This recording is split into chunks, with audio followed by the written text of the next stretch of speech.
มาหาเงินเนี่ยไม่ได้มาหาเราใหม่เลยเนี่ยมาหาเราใหม่กับพูดแล้วคุณไปพูดเป็นว่าล้นคุณไปผู้พานผู้โดนคุณขึ้นผู้ไปพุ่นละตี แล้วมาหาเงิน เงินนั่นเห็นบอลนั่นได้เลย ขอบคุณหลายๆนะแม่เด้อที่เจ้าขึ้นได้จะเป็นแก้วแว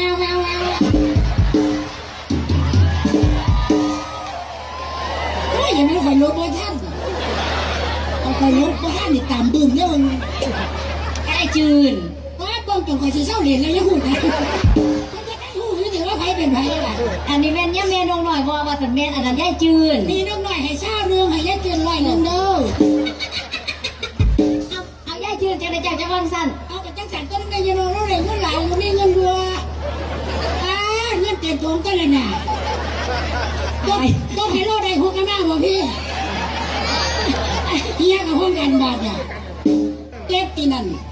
นี่เล็บก็น่ะน่ะนี่เล็บพี่ฟ้าหอยนี่แหละเนี่ยสิบ่ได้เงินเกิดน้ำแต่ว่าเล็บโอนฟ้าแล้วไงหอยอะไร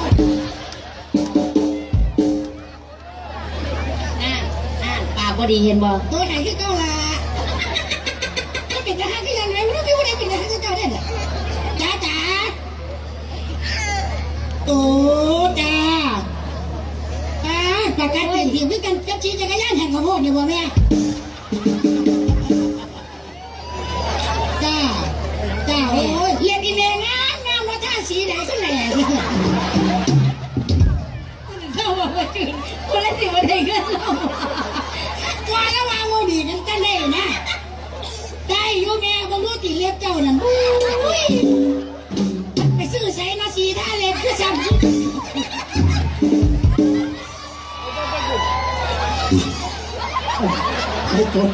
ไปอยู่แห้งโหดความดันสูงให้แม่รถแม่กับที่ซื้อเขาสู้ทุกฝ่ายกินที่เขาเลยจ้านั่นทักที่ไหนบ่ได้แล้วกูเป็นกูก็จะสิได้ถ้ากูก็จะสิได้ถ้าหวังได้เจินอ้าวจูมาแล้วพี่ไอ้ซื้อรองเท้าซะ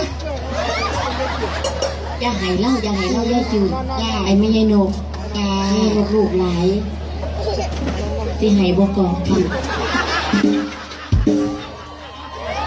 อยากได้เด็กก่อนแหมผู้บ่าวเนี่ยอยู่กับจ้อนหัวฝรั่งเลย